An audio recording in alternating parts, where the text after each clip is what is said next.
Hello everyone, welcome to Drishti Judiciary's Law MCQs program. Practice questions covering legal current affairs, general knowledge and previous year questions. So let's begin today's episode. First question is, which of the following has the power of judicial review in India? Supreme Court, High Court, both A and B or none of the above. Bharat में निम्नलिखित में से किसके पास न्यायिक समीक्षा की शक्ति है? सुप्रीम कोर्ट, हाई कोर्ट, ए और बी दोनों या फिर उपरोक्त में से कोई नहीं. The correct answer is option C, both A and B. The Supreme Court has the highest authority in the country to exercise the power of judicial review. This power is derived from Articles 32 and 136 of the Constitution of India. High courts in India also possess the power of judicial review under Articles 226 and 227 of the Constitution. न्यायिक समीक्षा की शक्ति का प्रयोग करने के लिए सर्वोच्च न्यायालय देश में सर्वोच्च प्राधिकारी है. यह शक्ति भारतीय संविधान के अनुच्छेद 32 और 136 से प्राप्त होती है. भारत में उच्च न्यायालयों को भी संविधान के अनुच्छेद 226 और 227 के अंतर्गत न्यायिक समीक्षा की शक्ति प्राप्त है. Next question, which of the following sections of the Hindu Marriage Act 1955 provides for the registration of Hindu marriages? Section 7, Section 8, Section 9 और Section 10.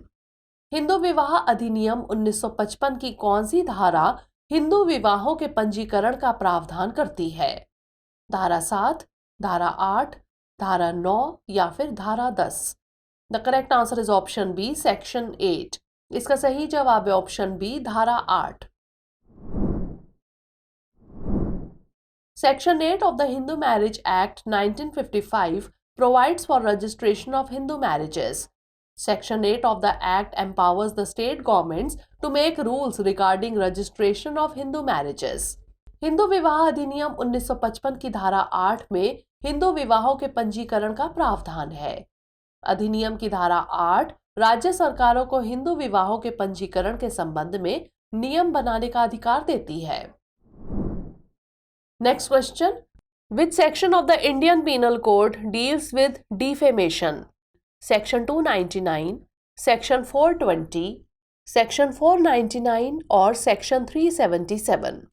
भारतीय दंड संहिता की कौन सी धारा मानहानि से संबंधित है? धारा 299, धारा 420, धारा 499 या फिर धारा 377. The correct answer is option C, section 499. इसका सही जवाब है ऑप्शन सी, धारा 499. Recently, in the case of Malabar Gold Limited versus Shajan Sakriya, the Bombay High Court prohibited a Malayali YouTuber, Shajan Sakriya, from posting any defamatory content against Malabar Gold Limited. Section 499 of the Indian Penal Code deals with defamation. This section has now been replaced by Section 356 of the Bharatiya Nyaya Sanhita 2023. हाल ही में Malabar gold limited बनाम शाजन सक्रिया के मामले में Bombay high court ने एक Malayali YouTuber Shajan सक्रिया को मालाबार गोल्ड लिमिटेड के खिलाफ कोई भी अपमानजनक सामग्री पोस्ट करने से प्रतिबंधित कर दिया. भारतीय दंड संहिता की धारा 499 मानहानि से संबंधित है. इस धारा को अब भारतीय न्याय संहिता 2023 की धारा 356 द्वारा प्रतिस्थापित कर दिया गया है. Next question, Article 21 of the Constitution of India protects which fundamental right? Right to life and personal liberty, freedom of speech, right to equality और right to property. भारतीय संविधान का अनुच्छेद 21 किस मौलिक अधिकार की रक्षा करता है? जीवन और व्यक्तिगत स्वतंत्रता का अधिकार, अभिव्यक्ति की स्वतंत्रता, समानता का अधिकार या फिर संपत्ति का अधिकार. The correct answer is option A, right to life and personal liberty. इसका सही जवाब है ऑप्शन ए, जीवन और व्यक्तिगत स्वतंत्रता का अधिकार.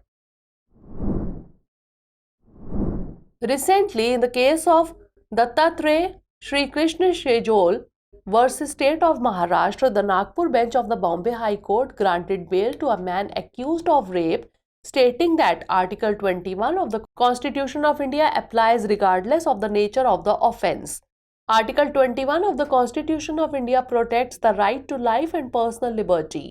हाल ही में दत्तात्रेय श्री कृष्ण शेजोल बनाम महाराष्ट्र राज्य के मामले में बॉम्बे उच्च न्यायालय की नागपुर पीठ ने बलात्कार के आरोपी को यह कहते हुए जमानत दे दी कि भारत के संविधान का अनुच्छेद 21 अपराध की प्रकृति की परवाह किए बिना लागू होता है। भारत के संविधान का अनुच्छेद 21 जीवन और व्यक्तिगत स्वतंत्रता के अधिकार की रक्षा करता है। Last question is, the concept of free legal aid takes its root from which article of the Constitution of India? Article 30, Article 39, Article 38 और Article 39A। निशुल्क कानूनी सहायता की अवधारणा भारतीय संविधान के किस अनुच्छेद से ली गई है? अनुच्छेद 30, अनुच्छेद 39, अनुच्छेद 38 या फिर अनुच्छेद 39A? The correct answer is option D, article 39A। इसका सही जवाब है ऑप्शन डी, अनुच्छेद 39A। The concept of free legal aid in India takes its root from article 39A of the constitution of India. Article 39A was introduced by the 42nd Amendment of the Constitution in 1976। Bharat में निशुल्क कानूनी सहायता की अवधारणा भारतीय संविधान के अनुच्छेद 39A से ली गई है। अनुच्छेद 39A को 1976 में संविधान के 42वें संशोधन द्वारा पेश किया गया था। Now is the time for practice question. Which of the following is not defined under Section 2 of the Limitation Act 1963? Bill of exchange, bond, check और promissory note? निम्नलिखित में से किसे सीमा अधिनियम 1963 की धारा 2 के अंतर्गत परिभाषित नहीं किया गया है?